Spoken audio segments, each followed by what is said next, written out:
বলছি ওটা হয়েছে কি বলতো, ও 2টো অব্দি পেশেন্ট দেখেছে, ঠিক আছে। মানে রাত্রে পেশেন্ট দুটো? রাত্রি 2টো, ঠিক আছে। আচ্ছা। 2টো অব্দি পেশেন্ট ডেকেছে, দেখে রুমে এসে অনলাইনে অর্ডার করে 4জন বন্ধু মিলে খেয়েছে, ডিনার হুম করেছে। হুম করে ও খুব টায়ার্ড ছিল, যেহেতু 36 ঘন্টা ডিউটি ছিল, হুম টায়ার্ড ছিল। ও কি করেছে, ওই সেমিনার রুমে গিয়ে হুম শুয়ে পড়েছে একটা রেড কালারের ব্ল্যাঙ্কেট ঢাকা দিয়ে। হুম। কিন্তু তারপরে মানে সেমিনার রুমে এমনি কি তোমাদের ওরকম সেমিনার রুমে টুমে ঘুমানো হয়? মানে আমি যদিও কোনো আইডিয়া নেই, ওই জন্য জিজ্ঞেস করছি। না, এবার একটা রেসিডেন্টাল ডক্টর রুমস থাকেই, আচ্ছা। বুঝতে পেরেছিস, তারপরেও সেমিনার থাকে। এবার হুম। সেমিনারে একটা বেড থাকে, আর আচ্ছা ডক্টরস রুমে 2টো 3টে যেরকম বড় ঘর হবে সেরকম বেড পাতা থাকে। আচ্ছা আচ্ছা। মেনলি ডক্টরস রুমে শোয়ার কথা, ঠিক আছে। হুম হয়েছিল কি, ওকে বডিটা পাওয়া গেছে সেমিনার রুমে, হুম কিন্তু ঘুমাচ্ছিল ডক্টরস রুমে। যে হুম রুমটা তোর এখন ভাঙা হয়েছে, দেখেছিস রুমটা ভেঙেছে, হুম হুম হুম হুম, একটা ভিডিও ঠিক দেখছিলাম। বাথরুমের পাশেই, হুম ঠিক আছে, মানে বাথরুমটাকে অজুহাত দিয়ে হুম ওই রুমের দেয়ালটা ভেঙে দিয়েছে। অ্যাকচুয়াল কাণ্ডটা ঘটেছে তোর ইয়েতে, ওই রুমটার ভেতরে, ডক্টর রুমে? ডক্টরস রুমে। ডক্টরস রুমে ঘটনাটা ঘটেছে, ওই বডিটাকে তো ডক্টর ধস্তাধস্তি। রুমে ওই দিন আর কেউ ছিল না, খালি মানে অনলি ওই দিদিটাই ঘুমাচ্ছিল? হ্যাঁ, এবার তোকে আমি বলি, অন কলে নিশ্চয়ই একজন থাকবে না, হুম ওরা জুনিয়র সিনিয়র মিলিয়ে থাকে, এমনকি থার্ড ইয়ার একজন থাকবে, সেকেন্ড ইয়ার একজন থাকবে, হুম প্লাস ফার্স্ট ইয়ারের ইন্টার্নশিপরা যারা থাকে তারা ইন্টার্নরা থাকে। হুম আর চেস্ট এমন একটা ওয়ার্ড হচ্ছে, কোভিড এর পর থেকে প্রায় হামেশাই সবার শ্বাসকষ্ট হচ্ছে, মানে আসছে মানেই শ্বাসকষ্ট হচ্ছে। হুম আর চেস্ট ওয়ার্ড আর চেস্ট মেডিসিন দুটোই হুম পাশাপাশি ওয়ার্ড, হুম ঠিক আছে। হুম। তো কেউ কি শুনতে পায়নি? কেউ শুনতে পায়নি। হ্যাঁ, ওটাই তো আমি ওই দিনকে ওটাই ভাবছিলাম এবার যে। দেখ, ধস্তাধস্তি করাতে একটা নিশ্চয়ই চিৎকার হয়, একটা ভাইলেন্ট হয়, হুম হুম বুঝতে পেরেছিস। হুম তারপরে আবার কি, যে 4জন ওর সাথে খেয়েছে তারা কোথায়, তারা কেন মিডিয়ার সামনে আসছে না? হুম। তাই ঠিকই তো, তো। তারা কেন আসছে না? তোমার ওই এক- দিন ডিউটি ছিল না রাতে? ওই দিনকে আমি নাইটে ডিউটি করছিলাম। আচ্ছা। আমি নাইটে ডিউটি করে এসেছি, আমার লাস্ট নাইট ছিল। তো হুম আমার তো 3 দিন নাইট থাকে, তিন হুম দিন নাইট থাকার পর লাস্ট নাইট ছিল, লাস্ট নাইটের পর বুধবার আমার লাস্ট নাইট, বুধবার রাতে ঘটনাটা ঘটেছে। হুম আমি বাড়িতে এসেছি, রীতিমতো বাড়িতে এসে শুয়ে পড়েছি। 3টের সময় আমার কাছে ফোন এসছে যে সবাইকে ডেকে পাঠিয়েছে, ইমিডিয়েট আয়। হুম। তখন গিয়ে দেখি আরজি করে এই অবস্থা, পুরো গোটা হাসপাতালকে ডেকে পাঠিয়েছিল।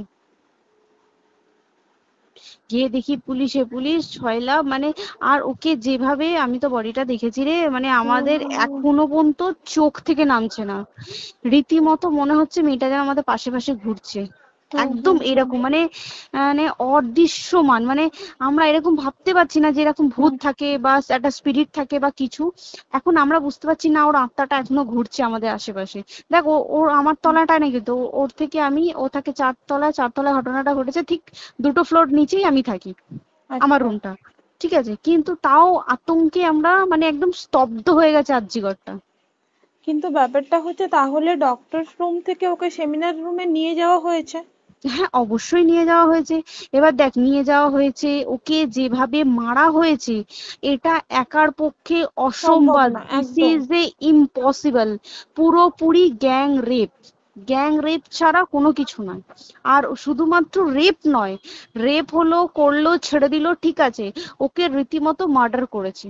মানে বুঝ- মানে হিসেব মতো যা বুঝছি মানে তোমার কথাতে, হ্যাঁ, ওটা হচ্ছে ওর ওই বন্ধু বান্ধবও মেবি ইয়েস, জড়িত। এক্স্যাক্টলি। হয় ওর বন্ধু বান্ধব কেউ, ঠিক আছে, মানে 4জনের মধ্যে কেউ, আইদার ওকে এমন কিছু করতে বলতে। দেখ, বড় বড় কোম্পানিতেও তো এরকম হয়, মানে হুম হয় তুমি আমার সাথে কম্প্রোমাইজ হুম করো, নয় হুম তুমি হুম চাকরি হুম ছেড়ে চলে হুম যাও, হুম হুম হুম হয় তো। হুম হুম। এ- এখানেও সেরকম কিছু একটা হয়েছে। যাকে যে ক্রাইম করেছে, সেও কিন্তু নর্মাল ডক্টর নয়, কিন্তু সেও একটা ভালো পোস্টে র্যাঙ্ক করছে, বুঝতে পেরেছিস, তবেই কিন্তু পুরো ব্যাপারটাকে হসপিটাল চেপে যেতে চাইছে, পুরো ব্যাপারটাকে। তাহলে এই সিভিক যে, ও কোথা থেকে আসছে? এবার তোকে আমি বলি ওটা কোথা থেকে আসছে। আমাদের প্রিন্সিপাল চেঞ্জ হয়ে গেছে, ডেপুটি সুপার চেঞ্জ হুম হয়ে গেছে, তারপরে আমাদের ওই অ্যাসিস্ট্যান্ট সুপার চেঞ্জ, সব চেঞ্জ হয়ে গেছে। হুম তারপরে যে ওয়ার্ডের ডাক্তাররা ছিল, সিস্টাররা ছিল, ওয়ার্ড বয়রা ছিল, মাসিরা ছিল, সবাইকে ডেকে এখন হুম সাসপেন্ড করা হয়েছে। হুম তারা কোথাও যেতে পারবে না, রোজ গিয়ে কোর্টে গিয়ে দেখা করছে। আজকেও কোর্টে গেছিল সবাই। হুম তারপরে উম, তারপরে তোমার তোর এগুলো হলো, তারপরে তোর কি বলে, আরে বল না, ওই সিবিআই এটা হয়েছে কি, মানে ও সেই সঞ্জয় রায় যে ধরা পড়েছে, হুম অ্যাকচুয়াল কিন্তু ও নেই, হুম ঠিক আছে? ওর এতটা ক্ষমতাই হয় না। ও অত রাত্রে কি করতে যাবে? হুম ও অত রাত্রে ওখানে কি করতে যাবে?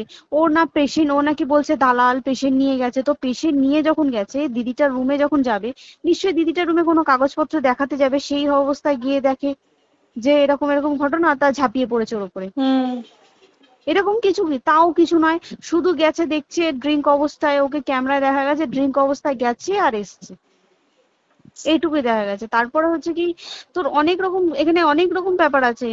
যে দিনকে ঘটনাটা ঘটে তার ঠিক দুদিন পরে ওই সেমিনার বাথরুমের অজুহাত দিয়ে সেম ডক্টর যে রুমের হুম দেওয়ালটা আছে, ওই হুম দেওয়ালটা ভেঙে দিয়েছে। কেন? প্রথমে ওকে বললো সুসাইড করেছে, আমাদের যখন ফার্স্ট খবর আসে তখন সুসাইড করেছে। হুম তারপরে যখন হসপিটালে যাই তখন গিয়ে শুনছি নাকি না, সুসাইড করেনি, এটা রেপ করেছে, রেপ করে মার্ডার করা হয়েছে। হুম বুঝতে পারলি, এখানে হুম। বিশাল বড় একটা গেম চলছে। এবার আর যে, ওর উপর কি রাগ ছিল মানে? হ্যাঁ হ্যাঁ হ্যাঁ হ্যাঁ হ্যাঁ হ্যাঁ, একদম আমি তোকে কি বললাম, শোন, তুই যদি কারোর সাথে কম্প্রোমাইজ করিস তাহলে তোর পোস্ট হুম বাড়বে, হুম হুম তুই হুম কারোর সাথে কম্প্রোমাইজ করবি না, তোকে মার্ডার করে দেবে। মানে মানে ওরকম টাইপই কিছু বলছো তো? এরকমই টাইপের কিছু একটা ছিল। আইদার খুব রাফ, মানে খুব রাগ, খুব মানে খুব ওর উপরে খুব ফ্রাস্ট্রেশন ছিল, যারই ছিল খুব ফ্রাস্ট্রেশন ছিল। শুধু ওকে মারিনি রে, রীতিমতো মার্ডার করেছে। ওর যে ক্ল্যাচারটা ছিল, হুম ওর আমি ইউরিন, শুনেছি এটা। ওর ইউরিনের রাস্তায় ক্ল্যাচারটা ঢুকিয়ে দিয়েছে, তুই ইস। জানিস? মানে কি বলবো, মানে ওকে দেখা যাচ্ছে না, আমরা তো দেখেছি নিজের চোখে, ওকে দেখা যাচ্ছে না, মানে একটা ব্লিড। মৃত্যু কতটা, মানে এই তো মানে প্রচন্ড কষ্ট পেয়ে একটা মেয়ে মারা গেল না? আর ওর যে গলাটা চেপে ধরেছে, আহ ওর ওই চেপে ধরাতে মানে এতটাই জোরে চেপে ধরেছে যে ওর চোখ ফেটে রক্ত বেরিয়েছে। আহ, ছি, ছি, ছি। বুঝতে পেরেছিস মানে মানে? কি বলতো, যদি ধরা পড়ে না, উচিত মানে যারা এটার সঙ্গে দায়ী না আর এই ওদের। যে সিবিআইটা হয়েছে, সিবিআইটা একমাত্র আমাদের জোরেতেই সিবিআইটা এসছে। হুম মানে হুম আমরা ওই সঞ্জয় রায় একার পক্ষে সম্ভব না এইসব। তারপরে পোস্টমর্টম রিপোর্টে তুই জানিস, ওই আমাদের ভাজাইনা থেকে 150 গ্রাম স্পাম বেরিয়েছে। ইস। পোস্টমর্টম রিপোর্ট, 150 গ্রাম স্পাম, মানে বুঝতে পারছিস? হুম হুম not a calculated, minimum, minimum কম করে 6 থেকে 7 জন করেছে ওকে rape। ছি ছি ছি। ওই জন্যই তো আমরা এতটা বেশি ভাইলেন্ট হয়ে গেছি, বুঝতে পেরেছিস? আর তারপরে আমাদের, দেখো, একটা মেয়ে তার কাজের জায়গাতেই ছিল, এমনটা নয় যে রাস্তাঘাটে কোনো বিপদ, ও তার কাজের জায়গাতেই আরে সেফ নয়। শোন, কেউ যদি স্ব ইচ্ছায় কারোর সাথে রিলেশনশিপে গিয়ে করতে চায় সেটা আলাদা জিনিস কিন্তু, হুম ঠিক হুম আছে? কিন্তু কেউ কারো বিরুদ্ধে এইভাবে করতে পারে না রে, তুই জানিস না? মানে ওয়ার্ডে দেখ, কম বেশি আমরা সবাই ঘুমাই, কম বেশি আমরা হুম সবাই জেগে হুম থাকি, জেগে তো থাকি। তাতে কি কেউ শুনতে পায়নি?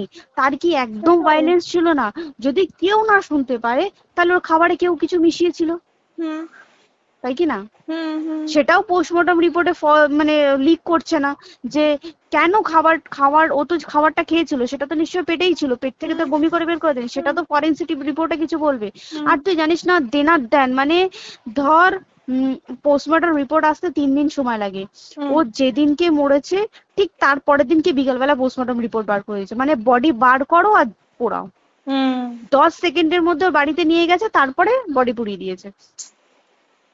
মানে কি বলবো, হসপিটাল, মমতা ব্যানার্জি, সবাই মানে তৃণমূল প্রত্যেক সবাই হুম এটাকে পুরোটাই কেসটাকে চাপা দিতে চাইছে, পুরোটা পুরোটা। তবে তুই ভাব, যে মানুষটাকে এত ক্ষতবিক্ষত ভাবে মেরেছে, তাকে অভিষেক ব্যানার, রেপ কি কলকাতায় প্রথম হলো? নয়, হুম বিভিন্ন জায়গায় বিভিন্ন ভাবে রেপ হয়েছে, হুম ধরা পড়েছে, ফাঁসি হ্যাঁ হয়েছে কি হুম জেল হয়েছে। হুম অভিষেক বন্দ্যোপাধ্যায় কেন বললো জাস্ট ইট তোর কি বলে এনকাউন্টার করতে? মানে কি, সঞ্জয়কে যদি এনকাউন্টার করে পুরো কেসটা চাপা পড়ে পুরো যাবে, কেসটা চাপা পড়ে যাবে একদম। স্টুডেন্টরা ঠান্ডা হয়ে যাবে। হুম হুম আর আমরা সেটা মানবো না, আমরা সেটা হতেই দেব না। তাতে যদি চাকরি মানে আরজিকরটাকে সিল করতে হয় তাতেও আমরা রাজি আছি, সিল করে দেওয়া হোক আরজিকর, সিল করে দেবে মনে হচ্ছে যদি ঠিকঠাক ভাবে। এবার ওই জন্য আমাদের দাবিতে সিবিআই এসছে। এবার তুই একটা কথা বল, যখন দেখতে পাচ্ছে মমতা ব্যানার্জি যে কলকাতা পুলিশ আমাদের জন্য কিছু করতে পারছে না, আমরা কিছু মানতে পারছি না, 7 দিন ধরে বার করতে পারছে না, হুম তাহলে সেটা 2-3 দিনের মধ্যে কেন হ্যান্ড ওভার করে দিল না? হুম তাই তো। তাই কি না? তারপরে দেখ পিডব্লিউডি ওটা লো পোস্টের মানুষ, মানে যারা ভাঙচুর করে, মানে সিমেন্টে যারা কাজ করে তাদেরকে হুম পিডব্লিউডি বলে। হুম এবার পিডব্লিউডির নিশ্চয়ই হায়ার অথরিটি থেকে অর্ডার এসছে তবেই ওরা গিয়ে ভেঙেছে। ওরা হুম নিশ্চয়ই পাগল নয় দুম করে গিয়ে কোনো গভর্নমেন্ট প্রপার্টি ভেঙে দেবে। হুম অর্ডারটা কে পাস করলো যে এখনই চেস্ট ওয়ার্ডটাকে ভাঙতে হলো? সিবিআই আসা পর্যন্ত অপেক্ষা করতে পারতো। কারণ আজকে অত বড় বিক্ষোভ হবার কারণ কি হচ্ছে, একটাই কারণ, যে মেয়েটি মারা গেছে ঠিক আছে, কিন্তু তাকে এত বেশি মলেস্ট করে, এত বেশি রেপ করে বা বেশি ওকে মেরেছে, তার কি কোনো প্রতিবাদ নেই?